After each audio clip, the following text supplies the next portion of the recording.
Hi everyone, how you doing? It's Reverend Paul here from St. Augustine of Canterbury and the Sent, God's Church Deployed, with this week's message from the truck. It's wonderful to see you all as we continue our journey through the month of November. Here we are at the last Sunday of the liturgical year, Reign of Christ Sunday, coming up tomorrow. Just a great day to be able to celebrate and truly celebrate the reign of Christ, the King of Kings, the Lord of Lords. Looking forward to celebrating the end of year C as we move into another liturgical year next Sunday as we make our way into our new Advent season. It's wonderful to be here with you today as we continue in our journey towards winter as well. We've had some snow this week. I know some of the folks that watch us from a little further up the highway have had a significant amount of snow in the last couple of days. So hopefully you're all staying safe and keeping yourself safe on the roads as we made that journey together. You know, it's amazing. I was thinking about the things that we do at certain times of the year, right? Everybody always has a pattern, right? You have to do certain things in certain ways. We put our summer stuff away. We get our winter stuff out. We have certain days that it's okay that we can start putting decorations up and so on. And actually, it was last evening when Reverend Charlotte and I got home from an event at the here in the deanery, and as we made our way home, we got home, and of course, Maya, the little dog that lives with us, Maya decided that she needed to go outside as soon as we got home. So I went to hang up my coat, and Reverend Charlotte put her outside. I went and did a couple of things in the office, and I made my way back out. I was maybe only gone for a minute or two at the most, and Maya had made her way back inside again. And we looked at her. It was late enough in the evening and said, "Okay, Maya, it's bedtime." And immediately Maya looked at me and wanted to go back outside again. She had only been outside maybe 30 seconds earlier, but she needed to go back outside again. And I thought, what a strange thing that you just came in from outside in the cold and the blowing and everything else, and she wanted right back out again. But thinking about it as she was making her way out, that's her pattern. I usually get up from my chair in the living room and make my way to the back door, because she knows that bedtime means we go outside and do whatever needs to be done outside, and then we make our way upstairs. And I got to thinking, how many of the other things that we do just because it's routine, just because we always do it that way.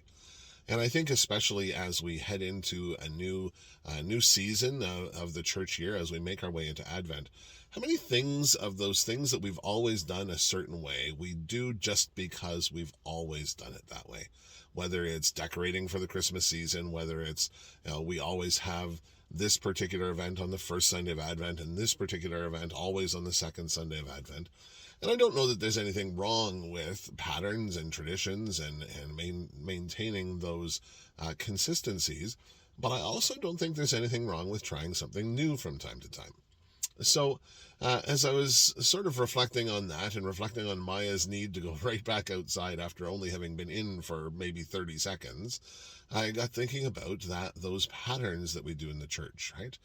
We hear certain passages of Scripture and we expect those passages of Scripture to be preached in a certain way or to be read in a certain way. We anticipate that the story of the Christmas season will be told to us by the children at the Christmas pageant, and done with everybody always using the same manger that they always used, or using the same angel halos or whatever else it happens to be. And I think now is a good time, as we enter into a new year, now is maybe a good time to try something new. We always talk about setting up New Year's resolutions for ourselves, and maybe this year a New Year's resolution can be to try on a new tradition, whether that's around your home church or whether that's just around your house. Trying something different that isn't just different for the sake of being different, but is different for the sake of finding a new way to worship God.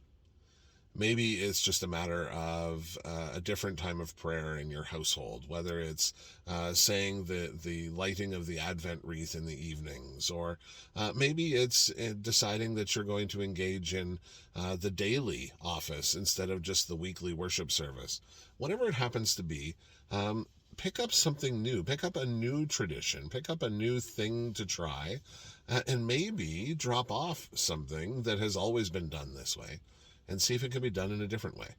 Now, being very cautious, of course, to not say to cook the turkey any differently than we've always cooked the turkey, or to cheer for a particular team any differently than we've cheered for a particular team. We don't want to mess with the important things, but we do want to give ourselves a chance to try something new.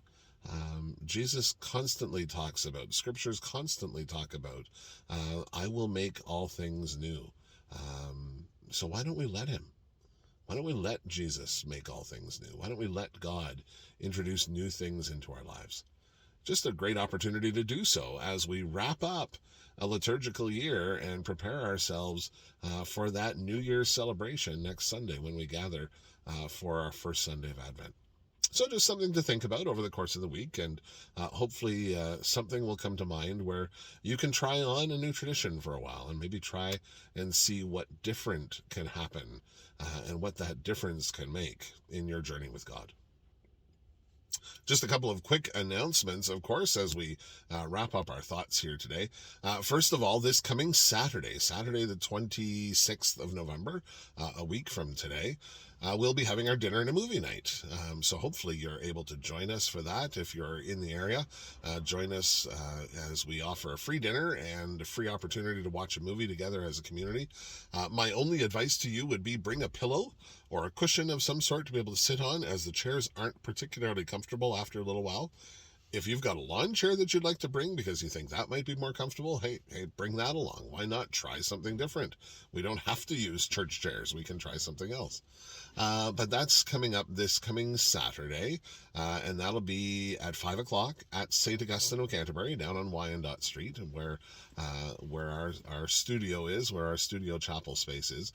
So come on out and join us for dinner and a movie on Saturday, November the 26th, beginning at 5 p.m. at St. Augustine of Canterbury. Following that, we have our Advent study that starts on Tuesday, the 29th of November, which is just around the corner, just a week from this coming Tuesday. The Heart That Grew Three Sizes, a book by Matt Rawle that connects the journey of our Advent season with the story of how the Grinch stole Christmas. So looking forward to doing that with you as well. I think that's about it for announcements for right now. I would invite you all to keep the shiny side up and the rubber side down. Be safe out there, everyone, especially those of you who have seen the white stuff falling. From this week's message from the truck, blessings to you all. Bye for now.